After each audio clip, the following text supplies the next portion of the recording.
The next thing that I'll say is that obviously, it's been quite a last 3 months. There's pretty much no one that I've run into that hasn't experienced some level of turbulence as we go into some kind of grand, some say it's a planetary alignment, some say it's cosmic, some say it's just most necessary. I feel kind of it's a mixture of all of those, and it's basically where we're now really seeing that we have to make these decisions in our lives to determine what we're going to be doing next, how we're going to be functioning on this planetary plane, and in what condition we're going to function in if we're going to be conscious people. Because one thing that I did also notice is the regular sleepers, I call them the plutoniums, those are that are the furthest away from the source, didn't seem to be experiencing much of any change because it's always chaotic for them, a chaos that they've grown quite resilient to, I'll say, versus those who have drawn closer to their source or closer to their soul have experienced the changes and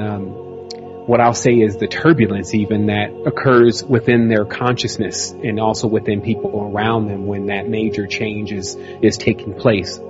And so we've had people around us that have literally become planetary resonators.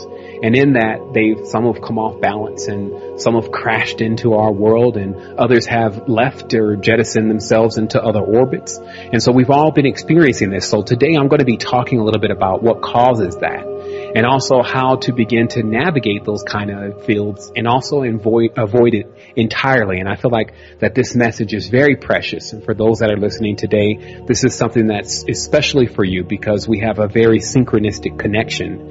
And that connection really allows us to begin to experience the same things and very unique parallels. And that allows us to share based on experience. So that way we have answers and responses based on experience.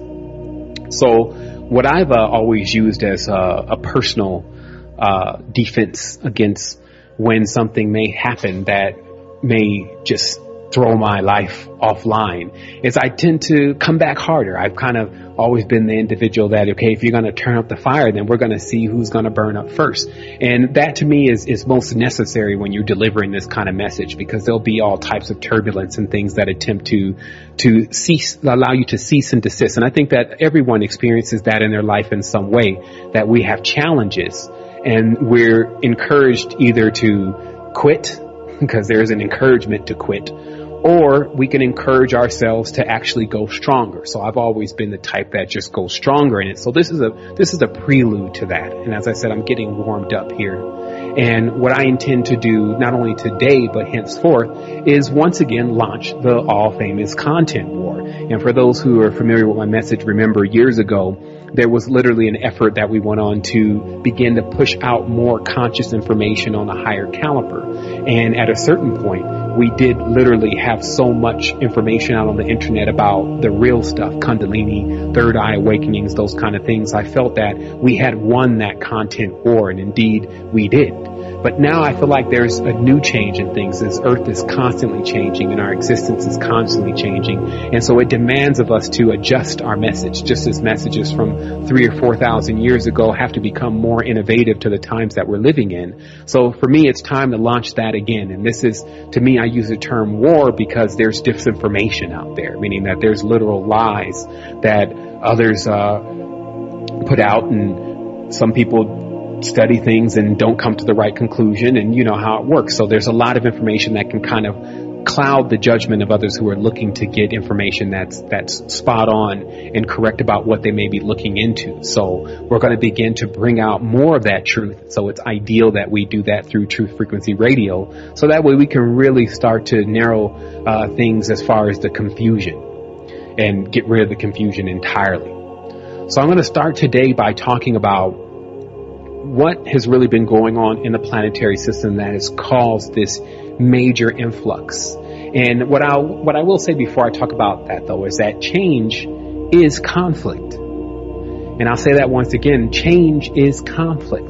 That the moment that something needs to change, generally there's some type of friction that occurs before that to make it change. Even when you switch the light on, there's a friction that goes on between the terminals. There's a friction that goes on between even the plastic.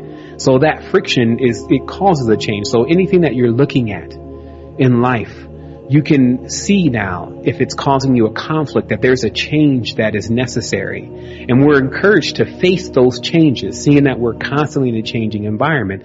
Millions, if not billions of cells die in the body every day just to change you into what you're yet to become. But never let anyone narrow you down to something that's simple or something that what I would say is repetitive, or something that doesn't have value, and something that's unique.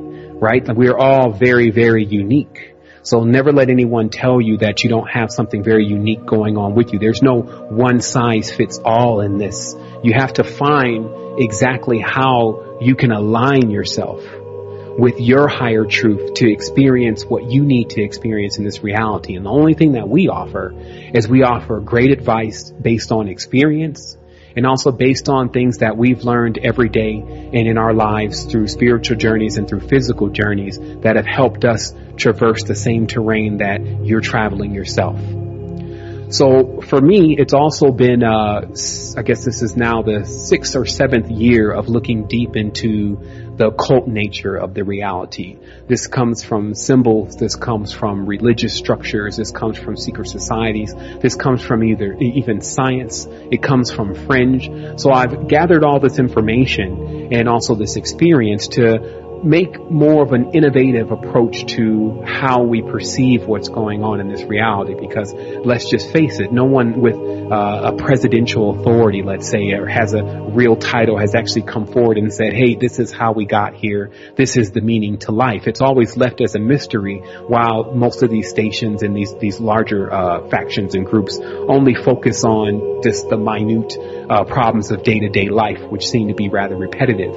So it does take courage to go out every single day or every single moment in your consciousness to find something new and to find the meaning of things when the mass majority around you have no clue and don't want to have a clue about it. And so one of the major things that I've noticed is that there's been a release of this energy that can be called dark matter energy into our reality. And that is what has shaken things up a bit. So if you're looking for a specific reason to why does it seem to be more chaotic? Why is there so much energy flying around? And it's because there's a lot of dark matter energy that is floating around, and few know how to utilize that energy. So we're going to talk about that tonight, because obviously the dark matter energy is something that the ancients were more familiar with and utilized in their creation process. In fact, it was the beginning of the creation process. It is the material that's used to begin the creation. It's the rough cut stone, if you may. And so what I found out is that this dark matter energy for us mainly translates into what we call sexual energy. It's very deep. It involves the creative force. So we can see in our world that clearly there is a great misuse of the sexual energy, as it is a great misuse of our creative energy. Meaning, if you look into military-industrial complex and even the science and laboratories, big pharma, big chemo, all this knowledge that they've discovered about the plants and the animals and the minerals and the elements have been abused and misused to create things that harm us and addict us. And so that creative energy is being misused. And that's been going on for a while. But what happens when you get so much of that energy?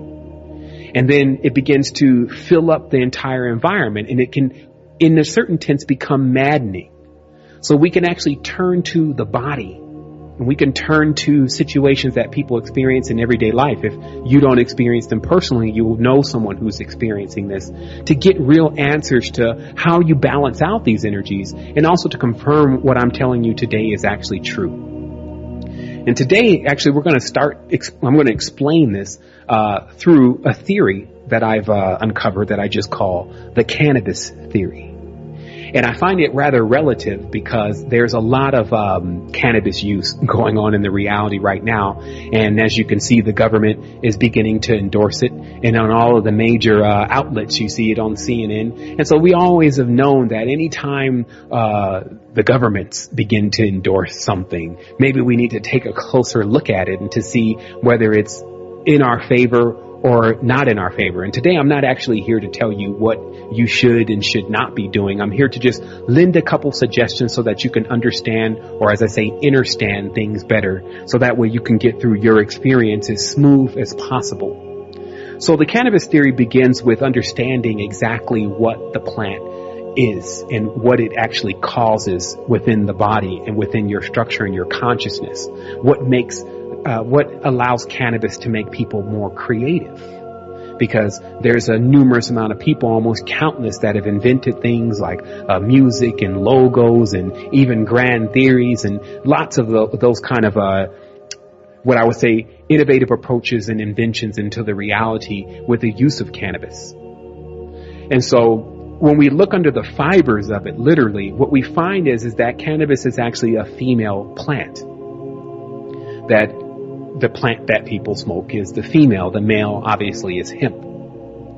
And this female's process is actually a process of yearning, meaning that the cannabis plant actually is yearning to pollinate, or yearning to actually populate and create with the male plant, which is actually absent.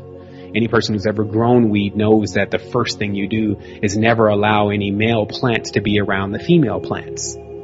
So what happens is that if you can see this plant on an energetic level, what you would actually see is the divine feminine itself.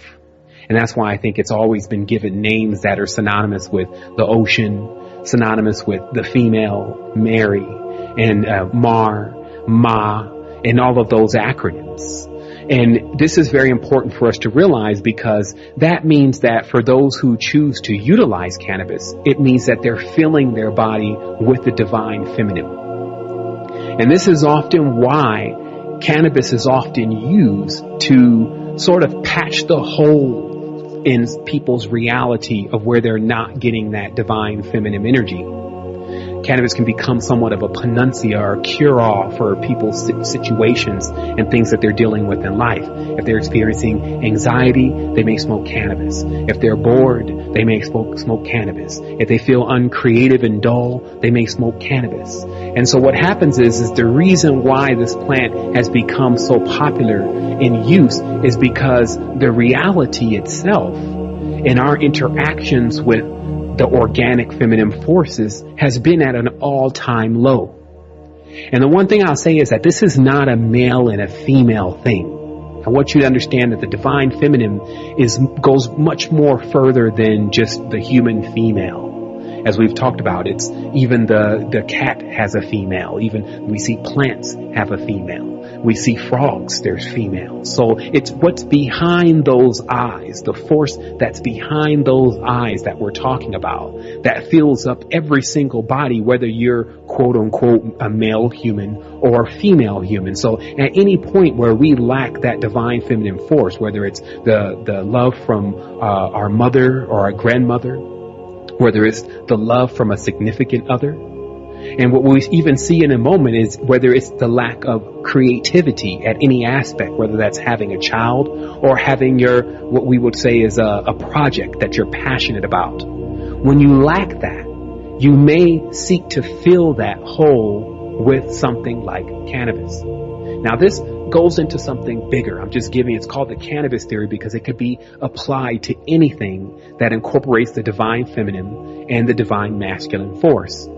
So you can see how these days you have this excessive use of this substance that's filling people's body with this creative force, i.e. dark matter.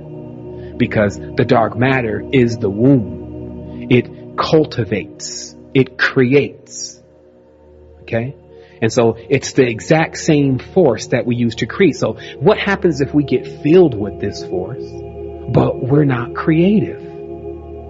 This means that we've gotten full of something, but there's no outlet. So what you see in the industry now is, which is why they're encouraging the use of cannabis use, is that you see that the animalistic instinct, which is the root to our creation, it is the foreground, if you may. It's the soil that we grow from. It's also what we will progress back to in the event that we don't fully utilize our human ability. So this is why excessive cannabis use also leads to a person being much more sexual and wanting to populate with someone else. And it leads to, like, the music you see today. It's basically, as one song, even they just put it in the title, it's just marijuana and women. And again, because this is not partial to a male or female, it could be for the female, just marijuana and men. So how do you balance out this type of energy? Well, it's very simple.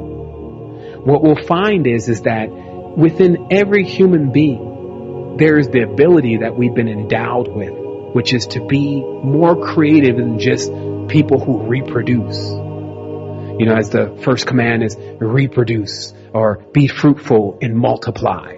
But as human beings with this great mind and consciousness that we now have this ability to invent. We can paint. We can play music. We can print things. You know, there's 3D printing. There's many different things that we can begin to engage in that actually are other expressions of our creative force. But if you lack that outlet, what can happen is you will become bottled up. You will yearn for something. Notice how if someone says to you, well, what is your passion?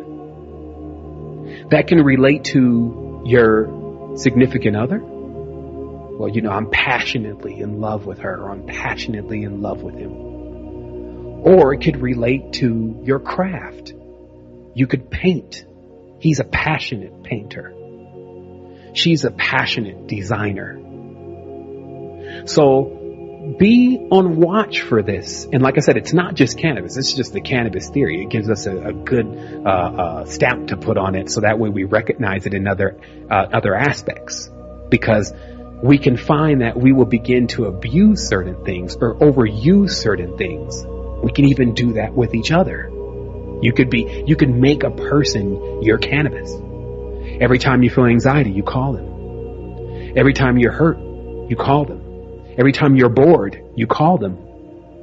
But what's really being desired is that you tap into that creative force and begin to create something within. So that way you become addicted to self. You see? So this is what this is about. This is the prelude to today's conversation. And it's about how to examine what's really going on in this reality, because I feel like there's so much information that's way over people's head. It's become just entertainment. They just listen to it. They may even sit down and smoke a little cannabis and just listen to the message and take it all in. But where's your outlet? How are you utilizing this? Is it allowing you to develop something that's grand in your invention? Is it giving you the passion to continue your own projects and your own endeavors with what you're doing in this world? Or is it bottling all up? Is it frustrating you? Is it making you feel that it's too much because it's overwhelming and it's not being distributed properly?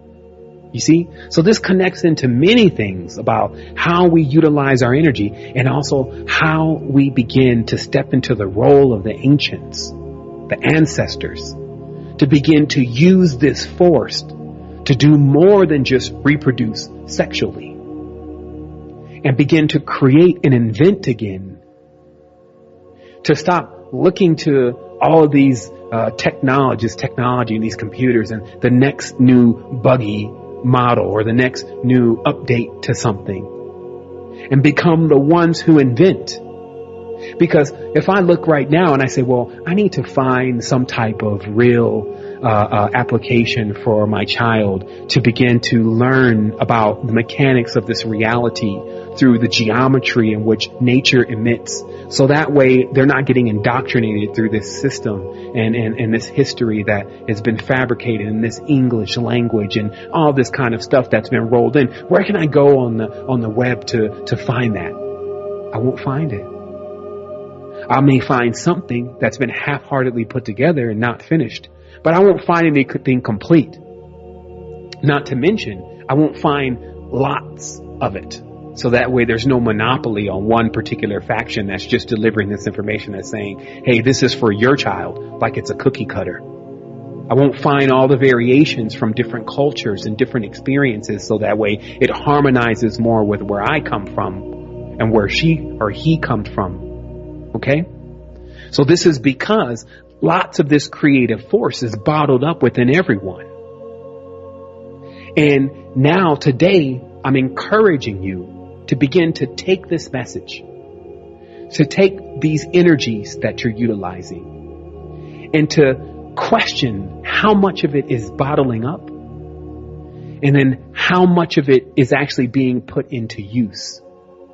Because the future, what the future holds for us, is determined by you. Remember, a few people invented what millions of people are using today.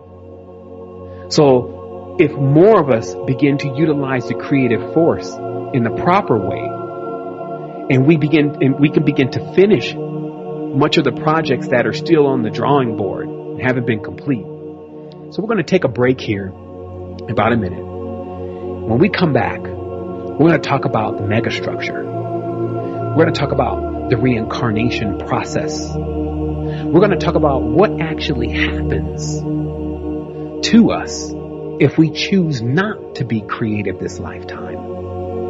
And then we're also going to talk about what's going to happen when we choose to be creative. So that way we can begin to reinstill this force within us that's going to carry us to the great beyond. So this is very imperative. This is a serious conversation. This is a depth level as it can get, because it involves real life. It's not just about telling you about a bunch of hocus pocus and numbers and sigils and space-time and inventions and time machines. It's about telling you about how you can progress in real time right now based on the elements around you, and how also to put your body back into balance. So that way you can become a fully animated being. And so you can see beyond time and see beyond space, and then see yourself there and then connect with what that is. So we're going to be going into this break. I wanted to say again, thank you to all the listeners and to those out there that have tuned in and have plugged themselves into this collective that we all are a part of in order to share a much greater level of knowledge with each other. So what happens is when you blow open your chakras, however you're doing that, if it just so happens that you're actually in front of an electronic device, what happens is, especially with screens, larger screens, they do throw out a great deal of frequencies. And those frequencies are coming across a certain band. Okay? And we discovered this even with working with scalar technology. And scalar technology was somewhat of a technological method of trying to heal the body. I only found that it was useful in charging electronics, like charging them to a level to where they actually seem to resonate. I'm not sure if that makes sense, but scalar technology was an invention. It's been used for different things, generally in, more of like laboratories and those kind of things. But I came across a scalar device, and what it used was screens, like your big computer screen at home, and it flashed these symbols that drip down the screen, somewhat like the matrix code. And those symbols, because of their colors and their shapes, threw out frequencies into the room. Okay, so this is how you can connect it to science, if you may, or things that are applicably used in advanced technology today. So your screen at, 5,000 pixels, 1,024 pixels, whatever, has all these frequencies coming off it. So what happens is if you open your chakras, then you're also going to be exposed to those frequencies, and those frequencies work in a specific band. So this is something to be concerned about. It may be a good idea that if you're going to blow open your chakras, however you do it, to remove yourself from electronic devices that emit a large amount of electronic frequencies. The next thing is it's an all-time favorite for people to blow open their chakras, and I'm just using it as this type of term. This could be using substances like cannabis, etc., and then go play video games. And while it may add and heighten the experience of the game, you may want to use discretion. Now, I'm not saying don't do it, but I'm saying use discretion of how many times you at least do it, because what you're also doing is, why that chakra is open, not only are you getting that frequency, but you're also getting the embed. And we actually discovered this through the process of reference points with chakra opening substances. Reference points are, let's say, for instance, some people are concerned about when is cannabis use harmful.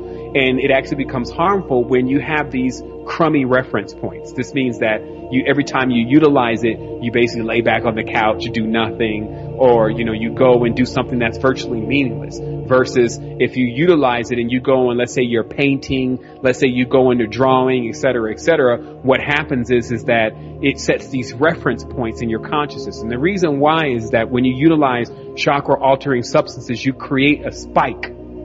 And that spike and that open of the frequency creates a reference point. And so every time that you utilize it, you go back to that reference point. So if you create too many of these crazy reference points, then you kind of permanently embed your mind with these kind of reference points. So that's what you need to be concerned about. The second thing is arguments. Like sometimes we feel like when we get out of one of those crazy quarrels, the best thing to do is go and utilize one of these substances. But the unfortunate part is that it only intensifies the thought process, the actual signature in your mind that's causing you to remember what went on. It may dull your consciousness, or it may dull your feelings because of the dopamine generally that's being released in the brain, but it does intensify the overall process of how much you're thinking about whatever occurred on a subconscious level. And when you do that, you're basically overexposing yourself to a negative frequency. So be concerned about that. Noisy environments, especially environments that are full of a lot of inorganic noises. And this is because the senses being heightened are somewhat like Superman being dropped into the world at first, not knowing how to control those centers, those senses, and just being overwhelmed. So you want to be aware of that. You want to not put yourself into very noisy environments. Same thing with heavy workouts. This is another thing. When you put your body under stress, physical stress, and then your chakras are open, it leaves that reference point. Be aware of that. TV, movies, especially if it's not heightening your consciousness, being aware of that. Same thing, frequencies flying everywhere. Here you go. Anything over electronics generally. You want to be concerned about that. Now watch, if you take this checklist, because you can write it down when you hear the archive of the show, you take this checklist, you'll start noticing that if you choose to utilize substances that blow open the chakras, you'll see that in most cases, you're doing some of this. And this is what actually creates the issue. It's not so much the substance itself, because it could be a medicine in every tense, but it's actually the improper use. Just like you don't use certain medicines in ways that, you don't go and put it in your ear. So there could be improper use more so than the substance itself being the culprit to, what's causing or giving you some kind of demise or negative experience. The next thing is also meeting with strangers while you're engaging. And it's a major thing because your chakras are open and they're so open. If you're with a stranger and you're engaging with this substance with them, you don't know where their energy is coming from and what's going on with them. You leave yourself susceptible in another realm. Like if you have an active third eye, you can see this rather easy. But for those who don't and haven't blown open those chakras, they won't know what's going on, but you're actually interfacing with the person. So if it's someone that you don't know, you can make yourself become exposed to things that later on manifest as something that you don't even know where it came from. Driving, and it's because you're not actually giving the substance the respect that it really deserves. It needs to be put into a space to where you can actually focus on what you're doing, so that way you can take it through its complete process. But if you're driving, you're trying to change gears, you're trying to not hit the car in front of you, and the red light and the dude in the traffic, the person honking the horn. So this is leaving reference points of chaos once more. Cell phones, man, cell phones is almost like top of the list, but that's also what a lot of people do the most, because they know they get in their chakra opening substance, and then they start flipping through the phone, and then there they are with this device in their hand, which is where one of the major chakra points are. Palm of the hand, in the center of the bottom of the feet, known as the sole of the foot also. Those are major vortices there. So that's just sucking in all of that Because you can't imagine that the energy that's coming off of a phone, if you put it on your chest, if you put it on your genitals, whatever, that it's not going to damage you because it's got radiation coming off of it. So if you're putting that on you when you also have your chakras open, you can, it's a no-brainer. But sometimes, you just have to go through this stuff in order to understand what's really happening and why you may not be able to have that breakthrough that you're looking for, especially with your creativity and utilizing the divine feminine properly. The next thing is avoiding acidity, like, a chicken, fried chicken or whatever, right on top of it. Sometimes you get the munchies, you go eat the sugar, all these kind of different things. When you take the pH of the body and you shift it into an acidic form, that's actually what allows it to get on the band of what most people don't want to experience. This is the energies that are associated with sickness, whether it's mental sickness, physical sickness, etc. It's because of the acidic level of the body. We all know that's those of us that study the body, but this also affects us differently when we're utilizing in conjunction with the chakras. In addition, avoiding the hive. And what the hive is basically the inorganic illusionary structure, sometimes created by electronics, sometimes created by the Wi-Fi. Avoiding the hive as much as possible. And like I said, on all this stuff on the list, these are just things that if you can check off more of these when you're engaging, the more, the better. But again, don't get crazy about it because this stuff can become your worst enemy if you start getting crazy about it. But remember, avoiding the hive is a good idea. You may want to go out into nature. If you can get off the grid, turn it into a ceremony and then really start inheriting what it has to really give to you. The next thing is avoiding negative thoughts. We talked about that early, arguments. But if you notice, sometimes the mind, some call that paranoia, it manifests in a different kind of way. It will attempt to start feeding in these negative thoughts into your consciousness. And these just kind of come out of nowhere. It's like, just random negative thought. You want to make sure that you're in control of your consciousness to not allow it to drift into negative thoughts when you're utilizing your chakra opening substance. The next thing is avoiding electrically generated music. Now, the interesting part is many of us played instruments, especially when we were younger. So it may be a good idea to decide to go and jump on Amazon and find an instrument that you like to play. Like even on our site, we have some solfeggio flutes that, a kid can play, and they sound wonderful. You sound like you're a professional playing these things. So it's a good idea to go, and we're going to talk about solutions here in a moment, but it's a good idea to find some naturally generated sound. Go get a trombone, go get a trumpet. If you play clarinet, if you play violin, if you don't, learn to, because these organically generated sounds from elements will work wonders for you as far as a frequency level and actually allowing you to not just tune your body, but get in tune with your body. That's why some people can actually play by ear, because they're so in tune with natural frequency that they can really understand where that frequency scale is. And when you can do that, you can also in these experiences begin to govern the frequency of your body and change it and morph it, especially for some of the substances that really open the chakras much more in an advanced way, such as ayahuasca and geohuasca and diamond tree, etc. The next thing is also remember that you can actually balance back out your acidity with, on our site, we have a product called the alkalizer. And if you don't have something like that, then you can also use baking soda and, just a teaspoon or something. But if you know that you've just engaged in a lot of acid, then you can actually restore your pH by going ahead and getting back on the alkaline level. So just remember, you can actually govern the alkaline and the acidic levels of your body with certain substances, bicarbonates, etc. Some of the do's.